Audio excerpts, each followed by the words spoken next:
Welcome to the Your Data Driven podcast. If you like this podcast, be sure to visit our website at yourdatadriven.com for more useful help and advice on setting up your race car, mastering data analysis, and driving faster. Welcome to episode 7. In today's episode, I was talking to Scott Mansell from Driver 61. Former professional racing driver, Scott now works full-time to help you improve your driving. With a hugely popular selection of online videos and resources, Scott has also developed real-world and sim racing masterclass programs to help you improve your driving. Today he shares a little bit of his backstory that you may not have heard of, why he started Driver 61, and why he was never destined to make it as a cake baker. So let's sit back and enjoy what Scott has to say. Well, welcome, Scott. Hi, Samir. Thank you very much for having me. It's my pleasure, honestly. And thank you in advance for taking the time. No problem at all. We were not so busy because of all the race circuits closing down. We've accelerated some stuff that we were working on with the business. And so actually we're extremely busy during this lockdown period. Well, I tell you what, that's great to hear. So what we'll do is, if we can get a bit of background on you and what you're up to for the benefit of the people who may not be aware of who you are and what you're up to. And then maybe we'll get your thoughts on the day job these days in terms of developing drivers and, you know, things that you've learned, maybe 2 or 3 things that people listening can sort of take away and go, yeah, I hadn't really thought of that before. I'll go and try that. You know, something actionable that they can try that's simple, that maybe you've seen from all of your experience. It's like a common trait or something like that. And then, and you know, something that would just sort of help people out. But I think otherwise, I'd just be fascinated to hear about you and your story. Yeah, fantastic. Well, I'm Scott Mansell. I founded Driver 61 about 4 years ago now. And we train racing drivers. The primary goal of the business is to help drivers to understand how to be quick on circuit. We primarily focus on the club motorsport area, although we do work with some pro drivers as well. So I started the business 4 years ago and decided to try and give as much value on the internet as I possibly could. So I created a series of 25 tutorials that move drivers through techniques such as just understanding the racing line from the basics there, all the way through to kind of how to trail brake, how to find the limit quickly when you're on circuit, and so on. But where can people find you online in case they haven't already? So we're at driver61.com, or we've got a YouTube channel that's just ticked over 150,000 subscribers today, actually, which is pretty cool. Congratulations. That's insane. Yeah. It's amazing, actually, in YouTube terms, at least, for such a niche market. It's incredible. I've been racing all my life. You know, I was lucky. I started karting when I was 5 years old, built my own kart when I was 7. Because my dad always used to make me work on the karts, which was actually a blessing in disguise. When I was in my teenage years, I didn't think it was such a great thing, but they always used to make me work on the karts and cars when I was older as well. And actually that really taught me the mechanics. My dad's a race engineer. He runs a race team. Okay. So I was lucky in that respect. I was hesitating about asking you this question. You must have been asked a million times. You know the one that's coming. Yeah. Who's your dad? Or who's not your dad? Yeah. My dad isn't Nigel. We are from. I'm from Birmingham, so we're from the same area, but we're not related. I haven't really ever looked into it, but it's definitely not part of my direct family. It's funny, actually. We've gone off me a little bit, but I raced in the US in 2005 and 2006 in Indy Lights, and Speed TV in the US. When I went over there, they ran like a segment for a couple of days saying that Nigel Mansell's son was going to race in the US. Wow. And I just let it run because I thought, well, you know, any publicity. Yeah, I bet. Oh, that's brilliant. So I was lucky enough to kart. I then moved into single seaters, and we took a bit of a different route with my single seater career. In terms of when I was 17, we were looking at options, which were back then was like Formula Renault or Formula BMW. And we thought, well, my sponsor actually said to me, look, Scott, you can either go and do that, or we'll give you the same amount of money to go and race in the Boss GP Championship, which is for F1 cars that are, I think the youngest you can have is 5 years old. So we can get you to go and do this, and you go and race at all the European circuits in a quick single-seater, and it will be a bit easier to get a bit more sponsorship behind you, because it's a bit more exciting than being stood at Snetterton watching a Formula Renault go around in the rain. So we did that, and in 2004 I won that championship, and we broke lots of outright lap records and so on. I got lots of publicity, and so that kind of kicked off my single-seater career. I got nominated for the BRDC Young Driver of the Year award and so on. Durista actually won it that year. I didn't win. Durista won it, and then I tested with Arden in that winter for the first year of GP2, which was just starting up in 2005. But unfortunately, typical story, couldn't get the money together, because although it was subsidized by Red Bull, they still wanted like half of the budget, which was a lot of money. So we couldn't get that together. So I took the money that I did have together and went to do kind of some sporadic races in Indy Lights on the road courses in the US, which was an interesting experience. I bet. Just to roll back a little bit on because it's cost you a lot to get to that point. So, you've managed to find a sponsor and such like. How did that all work? I mean, I know we're going off a tangent straight away, but we'll come back. We will come back. But I just think people will be fascinated to know about that, because in fairness, a lot of people listening will have thought, well, I quite fancy being a racing driver, maybe when they're growing up, and they haven't managed to navigate that part of the career, and they've gone and got a job or something, and then they're funding their racing passion through their day job. But if it had been slightly different, they might have fancied being in your shoes. So how did you do that? I mean, did you have a super wealthy family, or did you have some method of getting finance even up until that point? No, I'm from a normal family. It's extremely difficult. You know, I've been around motorsport all my life, and it's quite rare that you see a genuine sponsorship deal taking place. And by that I mean, you know, someone's gone and got in front of a business and managed to sell them some kind of marketing package. I think maybe it's a little bit easier now if you've got like a social media presence. I'm finding with Driver 61 now that we've got some audience there, things are a bit easier, because you've got another platform to advertise on, not just the side of the car. So I mean, it's incredibly difficult to get the money together, and that's why we went down the route of the old F1 car, because that was easier. It was easier to get more sponsorship together. So the sponsor was a loose connection of my father. So I was lucky in that respect, but it certainly wasn't one of my family friends. You know, we still had to put a proper proposal together.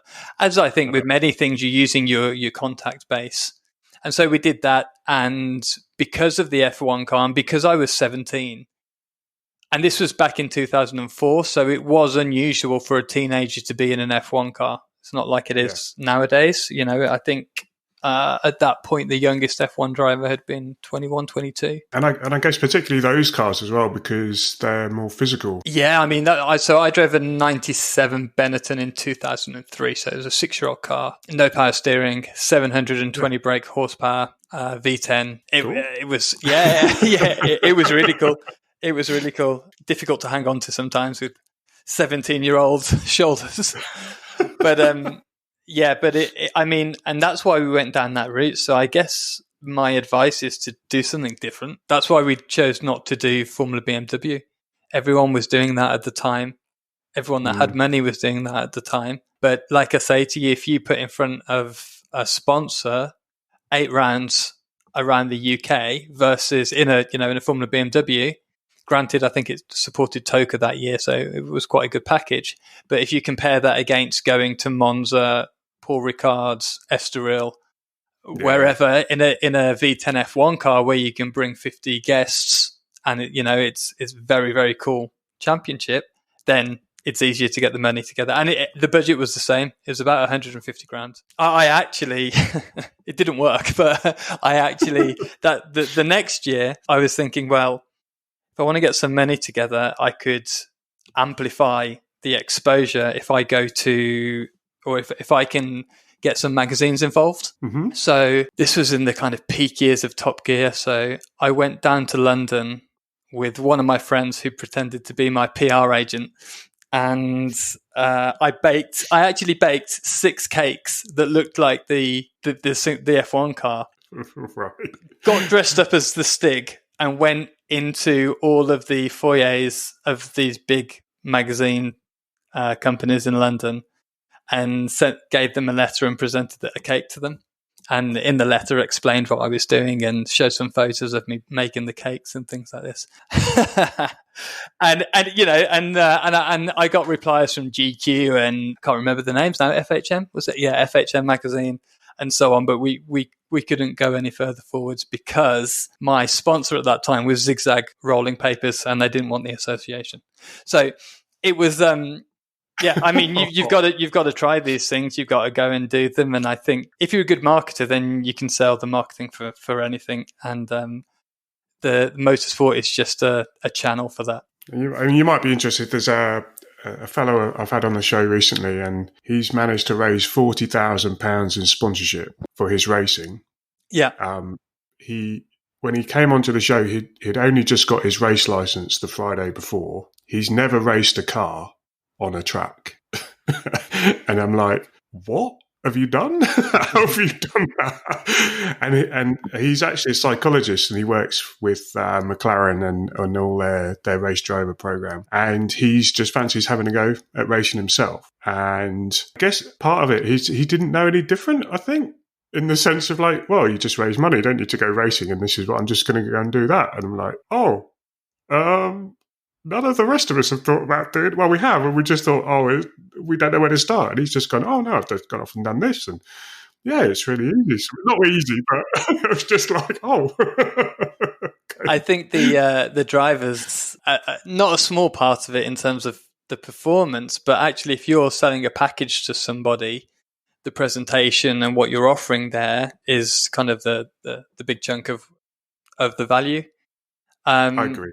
And I think actually nowadays, I mean, when I was trying to find money, there was no social media or there was no kind of individual profile like we have now. Like it's possible to make now. You know, you look at some of the YouTubers YouTube. If you look at some of the YouTubers out there, if you have a couple of 100,000 subscribers there and you can show that they're going to watch some adverts and you can add that into a sponsorship package, you've got much more value than just offering, corporate hospitality at Brands Hatch for the weekend. To be honest, listening to your story, the creativity, his story, you're thinking, right, there's no real reason that we can't get certainly a club level budget together, I mean, come on. Something that hopefully we can all be inspired to go off and more effort into, I suppose. Yeah. I mean, I think it's a bit easier now than it was. I mean, I think the key would be to get a social media following and then sell that, and especially for club level budgets, then it's certainly possible. Sorry, I interrupted. You were saying, so you've heading off down this way, and you've got a test with Arden. So how did that go? So it was really good, actually. I tested with Scott Speed and Neil Yarney. Mm-hmm. They went on to have good careers. I've always thought that was a great name. Like, other than your name, which is obviously a good name, that's another great name for a racing driver, isn't it? Scott Speed. Yeah. I mean, yeah. Blessed. Scott quite quick. Yeah, exactly. Yeah, it was really good. Like I say, they still wanted some money, and so we couldn't get that together. Plus, it was the first year of GP2, and it's always tricky going into a new championship the first year because you've got to look at who's going to be able to develop the car and understand the car as quickly as possible. Whereas if it's a series that's already been running for a few years, you know that everyone's going to more or less have found out how to run the car properly. Anyway, that didn't happen, so I went and did sporadic races in the US. Did a couple of ovals as well, which was interesting. And then it just wasn't working out. When I raced in the US, I did it on the minimum budget. Because I could make the money that I had go a bit further, because you won prize money in the US. It wasn't much, but you won some prize money, so you could reinvest that to kind of half fund the season. But it was difficult, and I didn't do any testing or anything like that. So to jump in at that level, and even though it wasn't the level of GP2, it was still a very high level. To jump in without any testing was a monumental task. You need to be well prepared, and I wasn't as well prepared as I should have been. But, we had some good results, and then just, I couldn't commit to a full season. So I started to think about coaching, and I coached the following 10 years, and then in the end ended up traveling around the world, racing and coaching still. And that's when I started Driver 61, because I was spending, 6 or 7 months a year out of the country, and I enjoyed it for 3 or 4 years, and then it started to become a bit tiresome. But in terms of the coaching, I've talked to a few people about this, and it's either a means to an end, or they just find coaching and actually love it. Coaching in general is absolutely brilliant. I absolutely love it. I think one of the issues is some drivers are doing it just because they're waiting for their racing to still happen, and they're just doing it to fill in the gaps. I actively took the decision to coach, especially now with the programs that I've developed, which I guess we'll talk about in a little while. Yeah, I'd love to hear about that. There's moments in the programs that we run where you just see the drivers click and the light bulb goes off, and you can see that they've had years and years and years of trying something and not quite understood it. And then through our programs, they understand them and it clicks.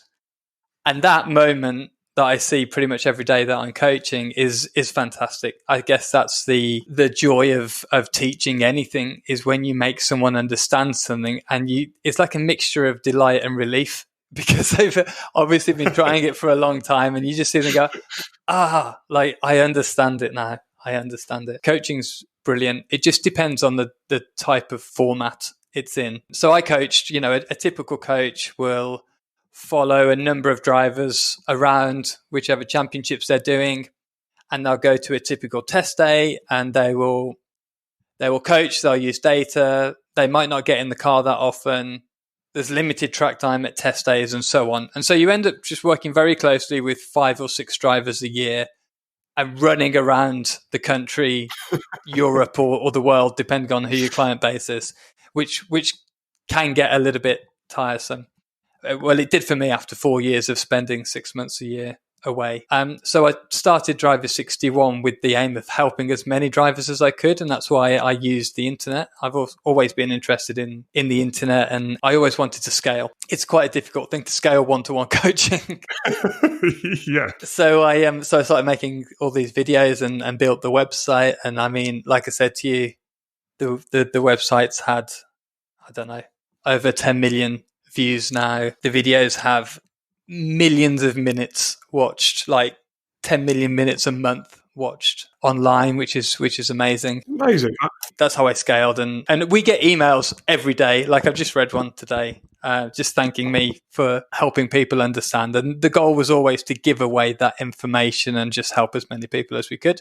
And there wasn't too much out there. So, much like your website, it's a joy to teach people. Yeah, absolutely. And it's so lovely to hear that. Clearly, I'm trying to do a little bit of the same in terms of sharing our passion, really, so that people can help themselves enjoy our sport even more. Yeah, absolutely. I mean, as a coach as well, you also get exposure to many drivers, and you often see drivers come in for a year full of energy.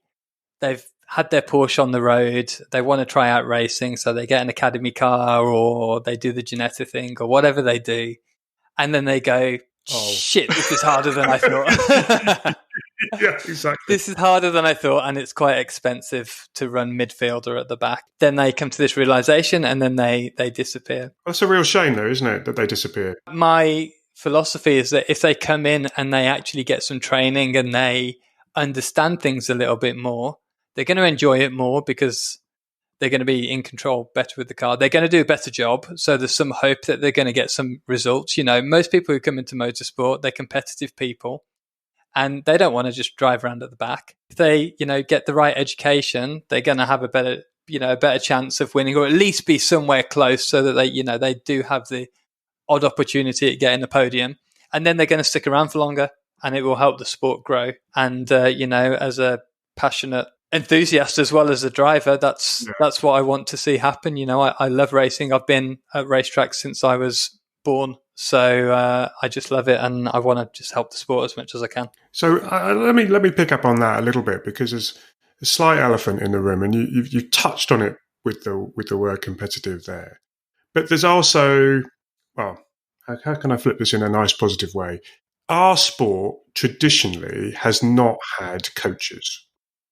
And my other work in Olympic sports and professional sports, it's weird in comparison. Every level of athlete has a coach. In motor racing, for whatever reason, I don't quite understand it, but we don't have them. And I don't know whether that's because of a bravado thing, or maybe not an arrogance, but a kind of confidence. It's like, well, you're going to work it out yourself, sort of thing. Yeah. Well, what I'm kind of, this is just my impression, but therefore my thought sometimes is for someone like yourself in a coaching role, it can possibly be a bit difficult for people to understand the value of coaching. So why would someone use a coach? Because it almost seems like a remedial thing. It's like, there's something wrong. What value am I really going to get from a coach who's not in the car with me or whatever? How can they really help me? So is that something you can help us understand? Lots of people do have coaches nowadays. If you look at the academy, the Caterham Academy, and I use that because it's quite a good entry point for a lot of drivers. A lot of them do have coaches, but I think it does take a while for someone to realize that they need to get a coach. And I think it's because the people who are racing come from being interested in cars all their life and driving cars all their life.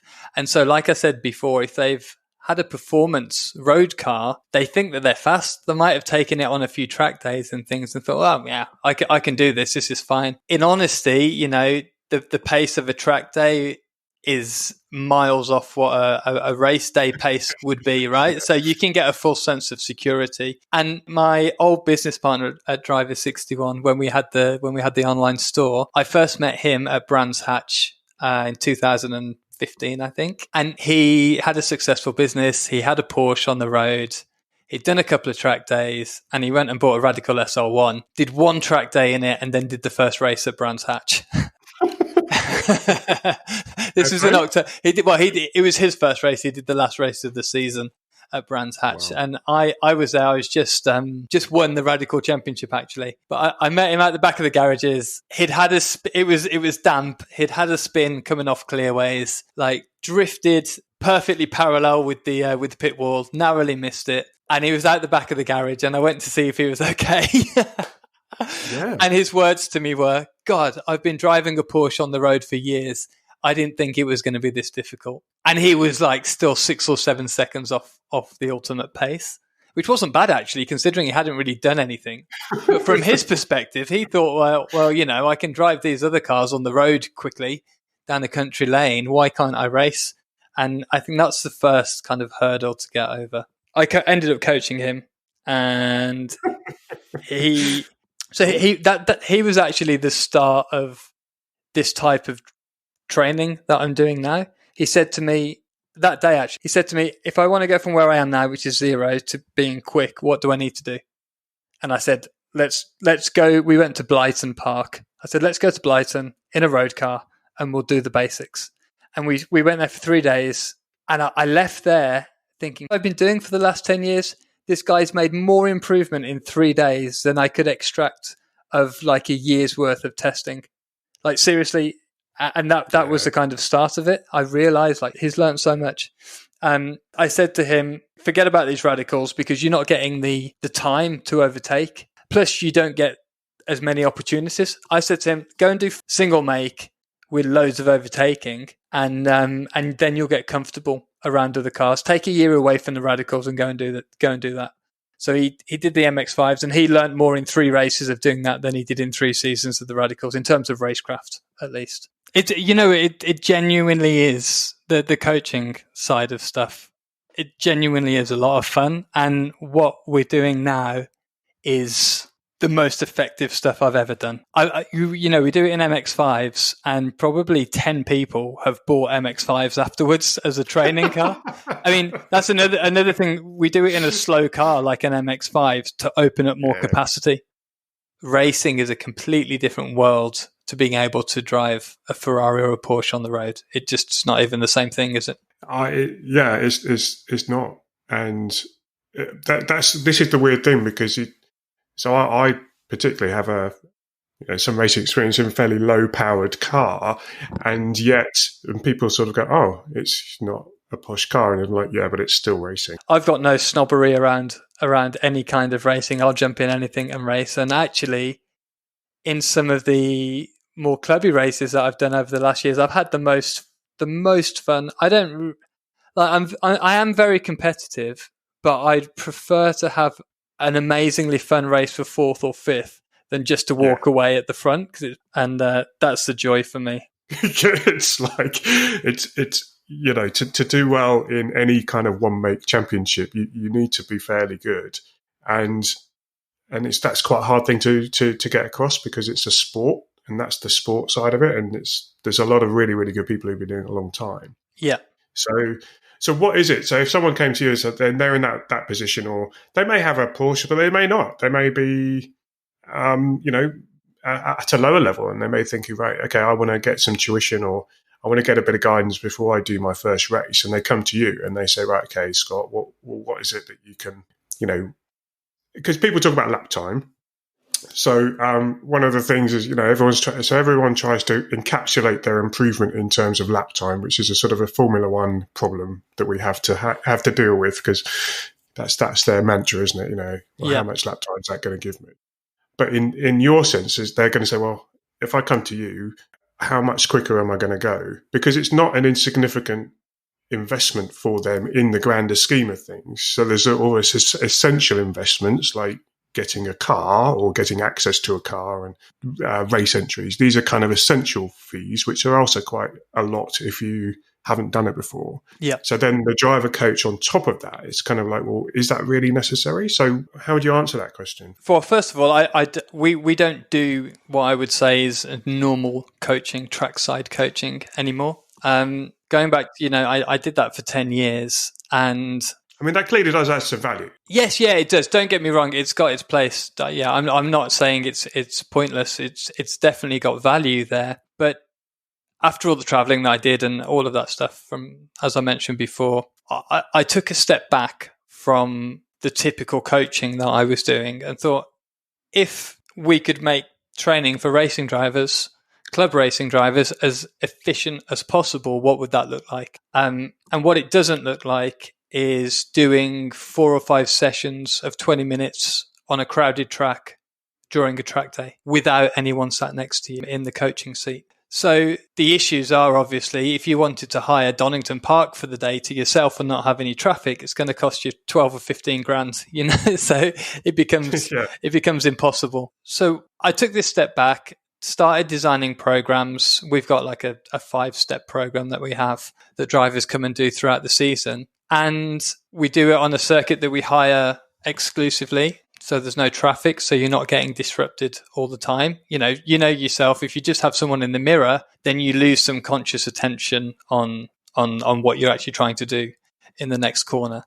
Ironically, particularly on a track day, I find them personally a little bit more stressful than a race practice when we're all out in the same class, because at least we're notionally all the same speed. But on a track day, you've got everyone. Exactly. It's very inefficient track time on a track day. Again, they still have the place. If you need to go and learn a circuit, right, then it's got its place. Or if you need to go and test the day before race weekend, then it works well. But if you want to work on your core technique, your core understanding, then it isn't really a great place. So I actually started looking at other sports and how people train for other sports, like karate, for example. And I chose karate because the goal is to actually have complex movements going all the time that are reactive to another person that's in front of you. And it's pretty similar to driving a car. You're reacting to the car, you're predicting what's happening, and it's this complex combination of different inputs and understanding as you're on the circuit. And that's the typical problem. Most drivers go out on the track and they just pound around unconsciously and wonder why they're 2 or 3 seconds off the pace, the ultimate pace. And so if you look at other sports, they isolate basic techniques, repeat them many, many times, build this kind of movement in your nervous system so that you can do them unconsciously with the proper technique, and then move on to the next layer, the next level of complexity. And so that's what I do with my training programs, is we cut all these processes up into their simplest form. I actually looked at how a pro drug racing driver can jump in pretty much anyone's car. You know, when I go and coach somebody, I can jump in their car and be on the pace within 4 or 5 laps. Understand that car, understand how to drive it, extract the most grip from it by changing my driving style in a very short period of time. So I actually broke all of that down and tried to understand what I was doing and how we could teach that in layers. And so we isolate these very basic techniques, build them up through repetition so that they become subconscious and are kind of in the driver's nervous system, which is quote unquote a natural driver. And then we move on to the next thing. So for example, we start with vision. Sounds like a really simple thing, but most drivers, you know, I've not met one driver whose vision we haven't tweaked and improved because they've never actually put any conscious attention on it, rarely. And then thinking about how they steer the car into the corner, how they understand how they feel the car, how they understand the weight transfer in the car. But you try and do that all at once and none of it sticks. If you cut it down into little pieces, it actually sticks and gets kind of embedded very, very quickly. That's really fascinating. And you might be amused and or humbled and or pleased to know that I've recently had a conversation with a chap who used to run the Jim Russell Racing School. And I was asking about how they develop racing drivers. And they had an exclusive track and they broke down the driving into layers. And you'll be like, oh, really? But it's good because you've come at this, like, by the sound of it, you've just worked this out for yourself. But they were doing it as well. So hopefully that compounds the value that you're offering, because these guys were super, super successful. They have a long list of champions who have been through the Jim Russell Racing School, Emerson Fittipaldi, Jenson Button, people like that. And what they did, they spent the first morning just doing gear changes. Yep. So driving up a straight around with a cone at either end, and then just driving and just changing gear, and then coming back down again. Yeah. We do. Okay, yeah. So I'm actually a little bit young to. I don't know when Jim Russell closed down, but it was before my time. So yeah, like you said, that is very humbling to hear that. We do something similar with like a trail braking and rotation program. We literally just go around in a circle for half a day. I actually spent with one of our clients who comes very frequently. I spent 3 days just going around in circles and getting this feeling and understanding how to trail brake properly and extract a bit more grip from the car over and over again. Do you mix it up left and right? Because I was going to say otherwise you get dizzy, but in actual fact, it's on some cars where you're sat off and you're not in the middle and you're sat off to one side. People can say, "Oh, well, I find left-handers easier than right-handers." Yeah, we do mix it up, and we change the circuits and things like that. We change the angle of the corners and maybe not just a loop, but a 4 or 5 bend a track. We do, but it's very short, and the idea is to get that. So imagine a track day where you're trying to understand what the car's like on the limit. This is the biggest problem for club drivers. They don't know how to react with the car on the limit. Typically, when the car slides, they'll have to respond to the slide as a reaction. They're not really predicting what's going on. They're not consciously kind of manipulating the car. It's a surprise. It's a surprise to them. And then they have to react. And then they think, oh my God, what just happened? I'm glad I'm not in the barrier. And what we teach is to actually drive the car in a way that makes it easier to drive. You generate more grip and you can predict when it's going to slide. And so that's, when I told you about the kind of light bulb moment earlier on, that is the biggest moment when they're in control of the car rotating and sliding. And going back to what I was saying, if you think about on a track day, when you have an undistracted corner where you're driving the car properly on the limit and you're conscious about it because you haven't got any other distractions, if you think about the amount of actual useful time that you're on the limit on a track day, it's very minimal, right? Because you've got long straights, you've got lots of traffic, you're probably not conscious all of the time. Whereas if you take a very condensed circuit, like our trail braking and rotation program, the amount of time that we're on the limit learning without any distraction and the absolute time that we're on the limit is massively, massively multiplied. And that's what you need. And you also need the kind of back-to-back comparison. So on a big track, on a track day, you do Redgate at Donington once, you do well, and then the next time you come around, somebody sticks it up the inside of you, or there's someone in front, and you lose that lap of learning. But you also lose the back-to-back comparison, because then it's another 2 minutes until you've got another opportunity to feel what the car's like on the limit, by which time you might have kind of forgotten what the feeling was like and you've got to start again. And so that really hinders the learning process. So with what you're doing, you're condensing that so they're getting much faster feedback, much higher level of repetitions. Yes, yeah, exactly. I mean, I always recommend when people then go testing that they go somewhere like Brands Indy or Silverstone National. Short circuit, not many corners, lots of runoff at Silverstone National.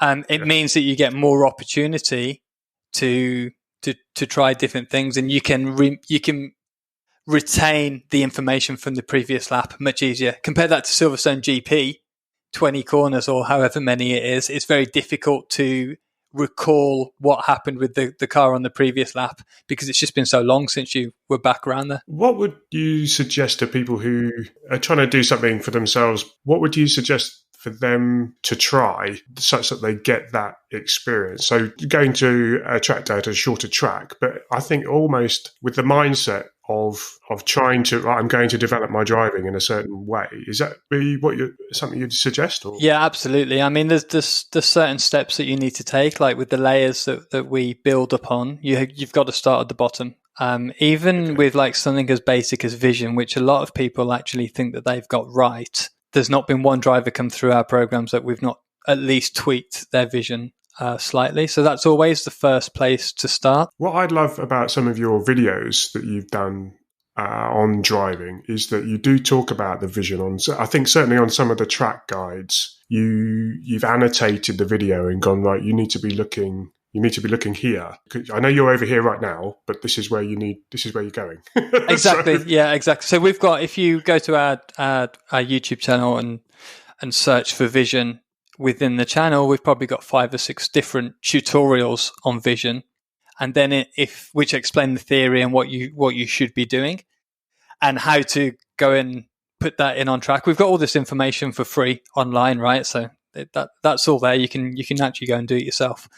And then with the circuit guides, although some drivers, we might not have the circuit guides for some circuits, but it does give you a good idea of then, okay, I know I should be looking a long way ahead and scanning with my vision around the circuit, but how far ahead is that going to be? And that's where the circuit guides actually really help, because as you said, you ride on board with me or whoever's on board I'm using, and I tell you where you should be looking.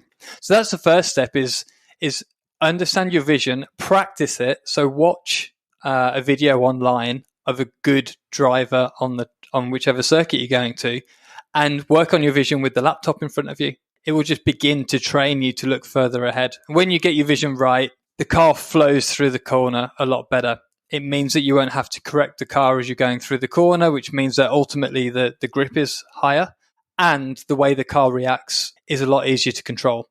If you're having to make kind of micro adjustments with the steering wheel, you're moving the weight in the car, you're moving the load in the car as you go around the corner, which means that when it does go over the limit, it kind of jumps over the limit rather than breathes into the limit. You know, we're looking for the car to push into the limit in a really subtle way. And if you're having to correct the car or tighten the lock as you go through the corner, it disrupts that and makes the car snappy and difficult to drive. I think going back to one of your first points about people making the transition from high performance driving on the road to racing, that piece there is something that's really quite fundamental, because it almost doesn't feel fast when you know what you're doing and you have it in that position. But generically think of fast driving, it's sort of all arms and power slides and lock, it's all what looks fast, what look, and I mean that's something that I use on the page for our training programs, is that you have different stages of a driver. You have the first stage of a driver who is just below the limit. They're below the limit because they're not confident in where that limit is, and so they drive around at probably 80 or 90% of what's possible, because they don't know where the limit is. They're scared of going over it. They might go over it now and then, but it's a surprise, and they feel like they're lucky to keep the thing on the track. So that's the first type of driver.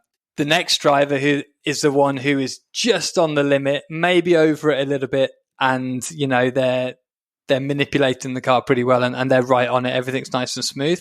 And then beyond that, who's actually a slower driver than the previous one that I just mentioned, you have this guy who looks like a hero because he's all over the place and it looks super fast because it looks Larry, but actually he's still 2 or 3 seconds off the pace. So that's the most common driver that we work with, is the guy who's probably overly confident, feels like the car's on the limit because it is on a limit, but it's still 2 seconds off the pace. And it's this kind of self-imposed lower limit that comes through lumpy inputs in the car. If that driver calmed down and actually put some conscious thinking into the weight transfer of the car and the balance of the car, they'd be able to generate some more grip. The typical problem, Samir, is that a driver will, you imagine approaching Redgate, as we mentioned, or Brooklands at Silverstone that tightens up, like Redgate tightens up. You go in, you try and brake later each lap because you know that you've got to go quicker into the corner. But with that, you then carry more braking as you turn into the corner, more trail braking as you go into the corner, which ultimately adds more load into those front tyres and removes it from the rear. So you're going in faster, but with more grip, more weight to the front of the car and less at the rear. And so the feedback that you get from the car is the rear sliding, and you think, well, there's no way that I can go into this corner any quicker. Whereas actually, if you ease up off the brakes a fraction earlier to a slightly lighter pedal, pressure in the pedal, then you get more of that weight to the rear of the car where you need it. And then you can enter the corner more quickly and off you go. And you can gain like 3, 4, 5 tenths of a second a corner if you get that right. But it's unnatural, right? Because the initial response is, how the hell can I go into this corner any quicker when it already feels like it's trying to throw me off the track? And it's really simple in theory, but doing it in practice and kind of getting your brain used to that is a different story. As you know, when you're going into a quick corner, like Cops at Silverstone, a lot of the time you're actually getting back on the accelerator pedal to a light pedal, but quite early to settle the rear of the car down. That isn't a natural thing to do. Hurtling into a corner at 120 miles an hour and getting back on the throttle when it's already oversteering is not a natural thing to do, but it's what we need to do to manipulate the car to get it to do what we want it to do on the entry. Yeah, there are some mental barriers to overcome, aren't there? And if you can find the confidence to get off the brake and get on the throttle, your life suddenly becomes a lot easier. But it just that mentally you're panicking. You're thinking, oh my God, and everything's saying get on the brakes harder, but all you need to do is actually come off the brakes, and even get on the throttle. And you're like, you what? You don't want to do what? It takes drivers on our programs between 7 and 15 attempts at doing that. We've got a specific, towards the end of the day, specific part of the circuit that we do this on, where we're trail braking, and every driver goes into there and they get rotation, and they think that they've done it, they're on the limit, and then for the next 5 laps, we're getting them to come out of the brake pedal. There's a bit of friction at the beginning because it's such an unnatural thing to do. And by lap 20, they're like, I can't believe that this car is going through this corner as quickly we are now. It still takes me by surprise, actually, Samir, that if I jump in a new car, I'll do exactly the same thing. Well, that gives us hope. Well, it's a natural human reaction, right? We're heading into. I've had a couple of psychologists come in and do our training programs, and it's because when you feel like you're going into the corner too quickly, you start to go into fight or flight, and your brain's priorities become something else, right? Protection, not killing yourself. And so this middle pedal, which represents safety to us because of all the road driving that we've done, becomes the way that we get out of this problem by pressing it more. When actually we need to rewire this and get rid of that completely. And this is going back to what I was saying about the difference between what we do during our programs and a typical track day, is that we can just isolate this one thing. We can do it 15, 20 times in a row without any other distractions. Yeah. And while there is still friction at the beginning, because it is a unnatural thing to break, once the brain realizes that this is actually a safer way and we're going to generate more grip with the car, it sucks it up very quickly. It absorbs it very quickly. And then you have a new right way to do the thing. Yeah. Having that controlled environment gives people the confidence, and that's what you're trying to create by the sound of it. Yeah, exactly. It gives you the confidence, it gives you the repetition, and you can also ensure that the pre-work is done, the vision is right, the way that you load the car into the corner is correct. Because if that goes, then it's screwed anyway, because you're not giving yourself the right information at the right time. One of the things that I've always, this is my little pet thing in my head, is around karts and their place in driver development. Now, I know it's a different skill in terms of how to drive a kart, but the experience of being at or over the limit in a kart is quite accessible. Yes. And I've always been quite a fan of using a kart at some point within driver development, just to give people that little bit more confidence, because the consequences of getting it wrong in a go-kart is a lot lower and certainly a lot cheaper. And it's cheaper, yeah. I think there's a reason that we start karting as kids. It opens up capacity. I mean, obviously you don't get the weight transfer that you get in a car, but you learn how to control oversteer. You get your vision in the right areas. For racecraft, it's incredible. I mean, there's the underlying thing here from maybe a little bit more from my perspective is how do you know you're quicker? And then the answer maybe is in the data perhaps. So is that something you guys use? Yeah, we do use data. I mean, that's more. Where does it sit? Because some people think, well, let's not get distracted by the numbers. I mean, ultimately, we're trying to qualify and pole and run away with the race, aren't we? So the pure lap pace has to be there. But at the beginning, for most drivers, I would say they need to understand what fast feels like. They need to understand what that perfect amount of rotation on corner entry feels like. Because it can be quite deceptive, I think, sometimes, what fast feels like, compared to if you're coming at it from the hero mindset, as in right, I'm really driving this car, arm falls a lock, right, tensing in the arms, hanging onto the steering wheel, aggressive gear changes, stamping on the throttle and the brake. You're coming at it from that perspective, actually working out that fast might feel a little bit more sedate in comparison. Yes, is quite weird. I think as a rule of thumb, that's where a lot of drivers come in, just wrestling in the car. We have to bring them back down to like 90% and then bring them back up through kind of perfect. I think if you were to describe it in one word, it would just be fluid. Fluid is the word. The car needs to flow through the corner. And when a driver's wrestling the car with the steering and the pedals and so on, that definitely isn't fluid. Yeah. So they're wrestling it because they don't have the feel and the things jumping up and down around the limit. So they'll be over the limit by 10% and then under it and then over it. And the car will have multiple attempts at the corner. When a driver is fluid, they feel a lot more because you're not jumping around so much in terms of what you're asking for from the car. It's just constantly there on the limit all the time. I wish you could see me because I'm doing some crazy shapes with my hands. Moving your hands around. But I say you need to breathe into the limit You don't need to jump up and over it. If you breathe into the limit, you're there for much longer, meaning you get much more feeling from the car, which then means you can refine even further from there in terms of adapting your technique slightly to try and generate some more grip. If you're jumping up and over it, you don't really know where the limit is because you're just shooting through it so quickly. When you breathe into the limit, you're there for such a long time. And then you can think, well, okay, I'm going into this corner. I'm still limited by the rear of the car.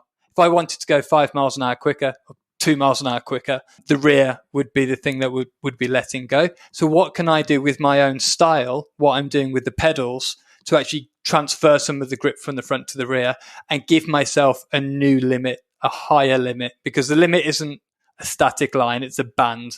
Going back to those hero drivers, they're the guys who are right at the bottom of the band. They're on a limit, but it isn't, they're not maximizing what they're getting from the car. The really fine, sensitive drivers are opening up that limit and generating more grip. They're just generating more grip because they're not dropping the grip out of the car. So it's another thing that we do on our programs is actually show drivers. You know, we break it down into such simple forms where there's an hour that we spend just weaving, going up and down the airstrip, because we even want to remove the track. I want our drivers to feel what it's like when you load the car up perfectly on corner entry, when you get that maximum or perfect amount of rotation. We then compare that to just having a linear steering rate where you bang the car into the corner and it's like 20% less grip. You know, the tire just folds over. It doesn't have chance to, it just bangs itself through the limit. And so I think it's really important that a driver understands what fast is and how that feels. So going back to what you were saying about data, it's really important that the driver feels it first, and then we only use data for the last second, I'd say. From a driving performance analysis point of view, just to try and find that last second, or maybe is that better in terms of tenths on a corner or something like that? Yeah, exactly. When it gets really fine as well, there's also points that you need. You know, if I jump in a new car that I've not driven before, I do rely very heavily on the Delta display while I'm in the car. You know, I've got enough capacity available when I'm driving that I can look at the Delta, analyze what's going on, adapt or change something for the following lap, and work out how I need to drive this car. So whether it will accept a little bit of wheel spin coming off the corner, whether we need to square the corners off a little bit more to concentrate on getting the thing in a straight line and out the corner. Obviously, you've already got a bit of an understanding of this before you even jump in the car. You know, a GT car versus a Radical are going to have completely different racing lines, but there's still specifics in there that you'll be analysing the Delta as you go around the circuit. So it is important for that. So we're up to speed. So we've done your course and we've come out and we're seconds a lap quicker, and we are feeling good about ourselves in terms of driving around. And we go to the meeting, and now we're in a race and we're under pressure by someone who's actually equally as good, and they're giving us some pressure. That can possibly be the time where some of this stuff starts to unravel, because you're under pressure and you kind of almost go back to your native roots. What would you suggest people do to try and cope with driving under pressure? Is there any way they can practice that? This is a capacity thing, and this is a making sure that when you do train, it gets embedded into your nervous system, so it is natural. Because when you've got other cars around you, you're using more mental capacity, and so you fall back to your quote unquote natural driving style. Mm-hmm. And so if that base or that core fundamental technique is only through you trying to be conscious all the time about your vision or how you turn the car or how you trail brake, then of course, when the capacity, you know, when there's more mental load going through you, you won't have the bandwidth to think consciously about where you should be looking on the track and these other 20 cars around you. So my advice there is that you do enough practice so that you commit these things, these core foundational technique into you, so that becomes your natural driving style. And then you've got some capacity at the top when you're racing to actually think about how you overtake somebody, and you don't have to worry about all the other stuff that's going on. So that's just a question of proper practice, I suppose, conscious practice, that then these techniques get committed to memory properly. But so interesting, you haven't suggested practice more with other people. You've suggested practice more on your base skills, so that you have more capacity when that is then challenged in a racing environment. Yeah, you're exactly right. I mean, I've worked with, that's the first step, at least. Obviously, jumping around 20 other cars on track at a race start, going into turn 2 at Snetterton, there's a lot of action going on, and you can position yourself in various different areas to make the most out of that or protect yourself from incidents. But the first level is making sure that you have the core technique in place, so that it's there and you don't have to consciously. There's no way that if you're surrounded by another 10 cars on track all fighting you, that you're going to be able to consciously think about where you should be looking on the circuit. That just doesn't, it's not going to happen, is it? So that all has to be in place. And then, yes, you can think about the racecraft and so on. And that comes with time. I think as simulators get better, that will help drivers with racecraft, because you just get lots more track time actually battling with drivers. Well, that's fun. I mean, it's one of the things that I've talked about with a few other people, actually, having fun. Because personally, I used to take it too seriously, even though it was just a hobby. And I'd be very disappointed all the time. And I almost had to give myself a sort of a wet fish smack around the face and say, look, you're doing this for fun. Yeah. And enjoy it. And ironically, when I did just gave myself a bit of an easier time, I did enjoy it much more, and it went quicker. I was like, oh well, I'll just carry on smiling then. Yeah, exactly. It's a difficult balance, isn't it? Because I think the type of people that it attracts are competitive people. The two things that are fun for me are having a really good battle with someone and winning, and extracting the most speed that I can out of the car, whether that's setting it up or how I drive it. And that's where I get my enjoyment from. Yeah, and that's the right lens. I think that's the right perspective, because ironically, I do still get a bit frustrated, but it's only if I feel as if I could have done better. Yeah, exactly. Well, Scott, thank you so much for taking the time. It's been an absolutely fascinating conversation. It'd be lovely to have you back on the show in the future. Just remind us again where we can find you online, just in case people didn't get that the first time. Yeah, so it's driver61.com, or just search for Driver61 on YouTube. And the 25-part tutorial, all the tutorials are free, but the structured classes, which go really deep into the technique, are driver61.com/uni, UNI. And we've also got a free bespoke 10-page report on your driving. So there's like 35 questions about the 5 principles of driving. So car control, pace, quali, racing, and setup. There's lots of questions there. We then process the information and send you back a report which analyzes your driving and gives you some tips based on the information that you've given us. That's at driver61.com/resources/scorecard. It's quite a useful little tool.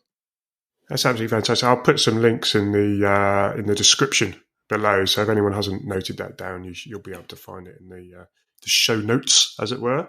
Honestly, thank you so much. It's been a real pleasure, a real eye-opener, and I wish you all the best.